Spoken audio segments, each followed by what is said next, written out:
and we'll check in on the latest episode of Net Carbon Zero with Danny Gomez. But our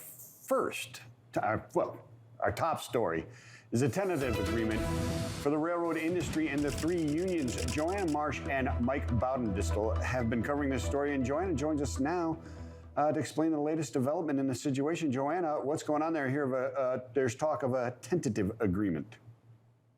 Hi, yes, good morning. Yeah, so 3 of the 12 railroad unions, actually there are 14 all together that are negotiating, but 3 of the 12 smaller unions have decided, its leaders have decided to agree to that agreement. And so now they're going to send that agreement for members to ratify it.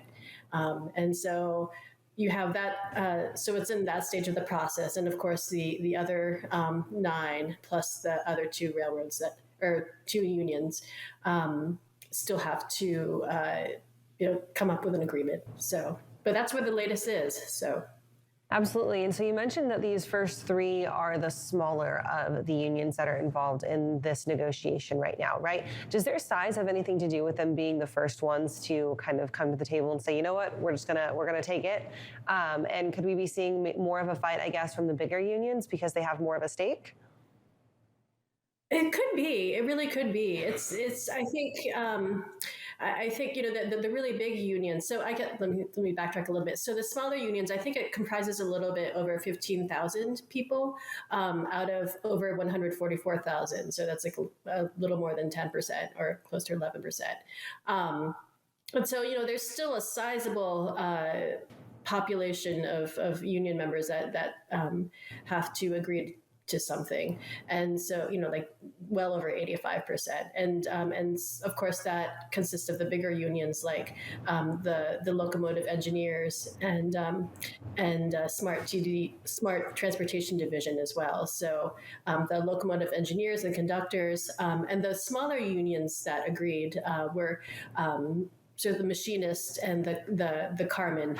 So like those who inspect the cars to make sure that they're okay and kind of do repairs on them as well. So that could be a factor because I think the bigger unions or the bigger unions that represent the other occupations, of course, their hours are more varied, and so and attendance policies was one of the issues for unions.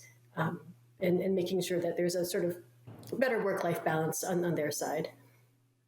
Yeah, so with that explanation and everything else we know that is going on under the size of these 3, why is this significant? I mean, I don't want to minimize this process, but it's 3 out of 14 unions, and they're the smaller unions. Is this a significant step forward, or is this kind of just an asterisk on the negotiations? Yeah, I think it was. Well, one is that to get to this stage of the negotiation process, it's been over 2.5 years since there has been a contract. So there is that element, but I think with this go around, you have the supply chain crisis and stuff that has happened in the past year, and you have low morale actually, mm-hmm. and I think even if there is a contract that everyone agrees to, I think that morale issue really will need to be addressed in order to retain and even hire new people. So. Yeah, absolutely, Joanna. And of course, we know that there's a ton of pressure right now from kind of everyone on the rails to get their service standards up. Excuse me. And getting these negotiations done is going to be one of those things to get those service standards up. Are we going to start to see a slow increase in those service standards, do you think, as more groups hopefully agree to their agreements? Yeah. I mean, I think you definitely have the regulatory push by the Surface Transportation Board right now to improve that service, and of course the shippers are vocal about improving service. But I think for the last several years, there's been this sort of big elephant in the room in terms of the morale, and it's kind of coming out, and not just for the union end, but also the shipper end, I guess, in terms of wanting to see improved service, which many feel didn't happen as a result of precision schedule railroading, and so I think. There needs. I'm not quite sure how it's going to happen, but the rail industry will need to address that morale issue at some point, and I guess obviously service is connected to that. Excellent stuff, Joanna. So thank you so much for joining this morning. I'm going to bring on Mike Baudendistel, and we'll ask him a few things about this and get his take on what's going on here. Michael, good morning, my friend. You heard what we were talking about there. How much of an uphill climb is it to get the rest of everybody else on board, or is this start the positive ball rolling? I think it gets the ball rolling. I'm more confident that they're going to come to an agreement with the unions before the deadline than I was a week ago. About a week ago, there were some quotes from the unions that, how disappointed they were with the Presidential Emergency Board's, reports. But lately, they have been, educating their members on that Presidential Emergency Board report. So it almost seems like they're talking, saying different things to different audiences. But to their members, they're kind of dispelling what they call our myths. They have some material that goes through, like, the myth is that the railroads got everything they wanted, the unions got nothing. Well, this is actually what's happening. The myth is that, okay, they're going to get a wage increase, but all that's going to get eaten up with higher premiums that the union members are going to have to pay. Well, actually, they can't do that. So they're having those kind of materials that they're putting out, in anticipation, it seems like, of a vote on ratification.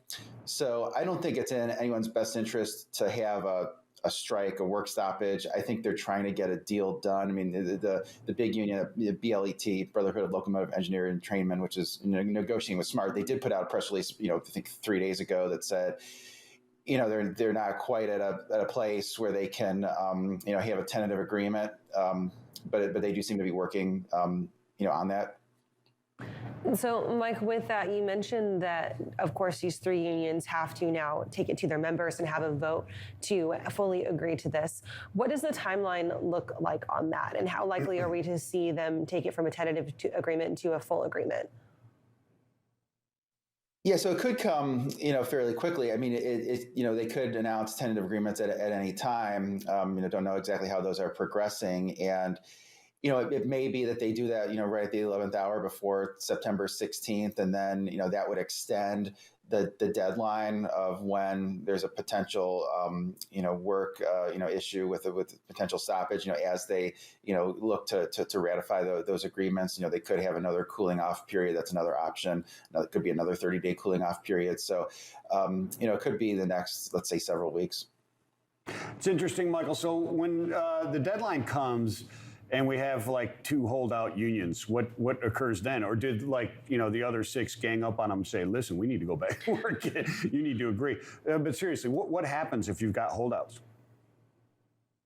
Yeah, I mean, I guess technically they all need, any one of them could strike if there's one or two holdouts. I think that's unlikely to happen because, if everyone else has agreed to, let's say, that 24%, compounded, wage increase for the 5 years, it doesn't really make sense why, a couple would be outliers, and then the Congress would order them back to work. And then, they're trying to avoid, I think, having, Congress just dictate what the terms are, because they're likely to do just whatever is in the Presidential Emergency Board. If they can sort of negotiate, they can sort of say, well, our union members care a little bit more about wages, maybe a little bit less about the attendance policies, or maybe it's the opposite of that. But the unions know better what their members really want and some of the finer points than, Congress was just going to say, okay, whatever, take whatever the Presidential Emergency Board, or do something different than that, which might not make sense. So, Michael, I got this question for you. What is it? How does it work now that what is it? Three agreed to something, right? So they're different unions. They have different jobs, right? So are all of them negotiating the exact same terms, or are there similar or homogenous terms within the different contracts with them? And if so, now that these three agreed to, say, a wage increase of the compounded 24%, if the other 8 or 9 get like 27%, do they get the benefit of that, or do they just, they just left 2.5% or 3.5% on the table. So they would get the benefit of that. I mean, my Okay. understanding is that there's a Me Too clause. Okay. Which is not what we do think of when we talk So about they've accepted a minimum type of thing, right? Yeah, exactly. Yeah. So if the other union's able to negotiate, better terms than that, then they would get better terms than that. Now that union would look kind of silly because they said that, if there was a way to negotiate for better terms, they would still be negotiating. So it seems like they wouldn't have made that statement if they thought that was likely. Yeah. Okay. I got you. That's interesting. Yeah, that makes sense. And then, so we were talking to Joanna about this as well, and just kind of what got them to this point. Do we know what these three smaller unions are settling on? And I asked Joanna if the smaller size of these first three unions had anything to do with them deciding to make this tentative agreement now, and if it'll take a little bit longer for those larger ones to get on board. Yeah, I mean, what they're agreeing to is essentially what the Presidential Emergency Board, recommended, which is 24% wage increase. 14% of that is effective immediately, including the retroactive portion, $1,000 lump sum payments, et cetera. Some changes to the benefits and extra day off and those things. I do think the other unions are a little bit more powerful. When you talk about the BLET, I think is the most powerful union because you have they're kind of the highest paid guys, and you can't run a railroad without people who know how to drive the trains. Yeah. So they're kind of the big gorilla, but so maybe they push a little bit harder, but we'll see. Excellent stuff. Thank you so much, Michael. Thank you, Joanna. If I didn't say that earlier, I think I did, but if I didn't, thank you so much for being on. We'll catch up with you a little bit later. We'll be watching the stories that unfolds over, what do we got, 17 more days or something like that? Just about 2 weeks. Yeah. Thank you guys so much. Right now, I'm going to toss it over to our first carrier update.